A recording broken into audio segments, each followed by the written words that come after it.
બહેન પોતાના વીરના કાંડા ઉપર એક નાનકડો એવો દોરો બાંધી, રાખડી બાંધી અને આમ કરીને આમ 10 આંગળીએ જ્યાં પોતાના વીરના ઓવારણા લે, દુખણા લે, ત્યાં એ વીરની ઉપર, એ ભાઈની ઉપર હજારો ગાવ દૂર પણ કોઈ મુસીબત હોય ને, કોઈ આફત આવવાની હોય ને, તો એ ભાંગીને ભૂકો થઈ જાય.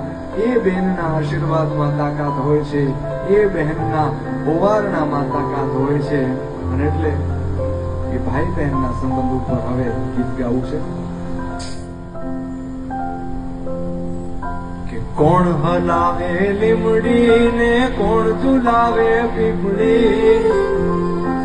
क्या आपने कभी सोचा है कि आखिर भाई की कलाई पर बांधा जाने वाला यह छोटा सा धागा इतना खास क्यों माना जाता है? राखी का यह धागा सिर्फ एक धागा नहीं है, इसके पीछे छिपा है भाई बहन का प्यार, विश्वास, जिम्मेदारी और एक दूसरे के साथ खड़े रहने का वादा. लेकिन सवाल यह है कि रक्षाबंधन की शुरुआत आखिर कैसे हुई? राखी बांधने की परंपरा कहां से आई? क्या भगवान श्री कृष्ण और द्रौपदी की कहानी का रक्षाबंधन से कोई संबंध है? और आखिर रक्षाबंधन को सावन की पूर्णिमा के दिन ही क्यों मनाया जाता है? आज की इस वीडियो में हम जानेंगे रक्षाबंधन से जुड़ी पूरी जानकारी, तो वीडियो को अंत तक जरूर देखिए. रक्षाबंधन क्या है? रक्षाबंधन हिंदू परंपरा का एक प्रमुख त्योहार है. इसे हर साल श्रावण मास की पूर्णिमा के दिन मनाया जाता है. इस दिन बहन अपने भाई की कलाई पर राखी बांधती है. बहन भाई के माथे पर तिलक लगाती है, उसकी आरती करती है और मिठाई खिलाती है. वहीं भाई अपनी बहन को उपहार देता है और उसके सुख दुख में साथ खड़े रहने का संकल्प लेता है. इसीलिए इस त्योहार का नाम पड़ा रक्षाबंधन, यानी रक्षा का बंधन. लेकिन यहाँ रक्षा का मतलब केवल भाई द्वारा बहन की रक्षा करना नहीं है. आज के समय में यह रिश्ता एक दूसरे की मदद, सम्मान और साथ निभाने का प्रतीक बन चुका है. रक्षाबंधन कब मनाया जाता है? रक्षाबंधन श्रावण मास की पूर्णिमा को मनाया जाता है. श्रावण यानी सावन का महीना. हिंदू धर्म में सावन का महीना धार्मिक दृष्टि से बहुत महत्वपूर्ण माना जाता है. इसी महीने में भगवान शिव की विशेष पूजा की जाती है और पूर्णिमा का दिन भी धार्मिक रूप से महत्वपूर्ण माना जाता है. रक्षाबंधन की तारीख हर साल बदलती है क्योंकि यह हिंदू पंचांग के अनुसार तय होती है. इसीलिए राखी बांधने के शुभ मुहूर्त के लिए उस वर्ष के पंचांग को देखना चाहिए. श्री कृष्ण और द्रौपदी की प्रचलित कथा. अब बात करते हैं रक्षाबंधन से जुड़ी सबसे लोकप्रिय कथाओं में से एक की. ये कथा भगवान श्री कृष्ण और द्रौपदी से जुड़ी हुई है. लोकप्रिय मान्यता के अनुसार एक बार भगवान श्री कृष्ण की उंगली में चोट लग गई और उससे रक्त निकलने लगा. द्रौपदी ने जब यह देखा तो उन्होंने तुरंत अपनी साड़ी का एक टुकड़ा फाड़ा और श्री कृष्ण की उंगली पर बांध दिया. यह काम उन्होंने किसी स्वार्थ के लिए नहीं किया था, यह था सिर्फ स्नेह और अपनापन. प्रचलित मान्यता के अनुसार श्री कृष्ण ने द्रौपदी के इस प्रेम को याद रखा और बाद में जब द्रौपदी संकट में थीं, तब श्री कृष्ण ने उनकी सहायता की. इसी कथा को कई लोग भाई बहन जैसे पवित्र स्नेह और रक्षा के भाव से जोड़कर देखते हैं. हालांकि ध्यान रखना जरूरी है कि यह रक्षाबंधन की ऐतिहासिक शुरुआत का प्रमाण नहीं, बल्कि इससे जुड़ी लोकप्रिय धार्मिक मान्यता है. इंद्र और इंद्राणी की प्रचलित कथा.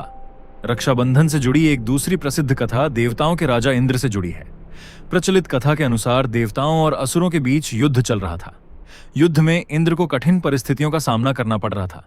तब इंद्र की पत्नी इंद्राणी ने उनकी विजय और सुरक्षा की कामना करते हुए उनकी कलाई पर रक्षा सूत्र बांधा. मान्यता है कि इस रक्षा सूत्र को सुरक्षा और विजय के प्रतीक के रूप में देखा गया. इस कथा से यह विचार जुड़ा है कि रक्षा सूत्र केवल भाई बहन के रिश्ते तक सीमित नहीं था, बल्कि किसी प्रिय व्यक्ति की सुरक्षा और मंगल की कामना के लिए भी रक्षा सूत्र बांधने की परंपरा रही है. आखिर राखी का मतलब क्या है? अब सवाल आता है, आखिर राखी में ऐसा क्या खास है? राखी एक धागा है, लेकिन उस धागे के साथ जुड़ी होती है भावनाएं. बहन जब भाई की कलाई पर राखी बांधती है तो वह सिर्फ धागा नहीं बांधती, वह अपने भाई के लिए प्यार, शुभकामना और विश्वास बांधती है. और भाई जब राखी बंधवाता है तो वह भी अपनी बहन के साथ खड़े रहने का संकल्प लेता है. यही इस त्योहार की सबसे बड़ी खूबसूरती है. क्या रक्षाबंधन सिर्फ भाई बहन का त्योहार है? आज के समय में इसका अर्थ और भी व्यापक हो गया है. कई परिवारों में बहनें अपने भाइयों को राखी बांधती हैं, लेकिन भाई भी अपनी बहनों के प्रति प्रेम और सम्मान व्यक्त करते हैं.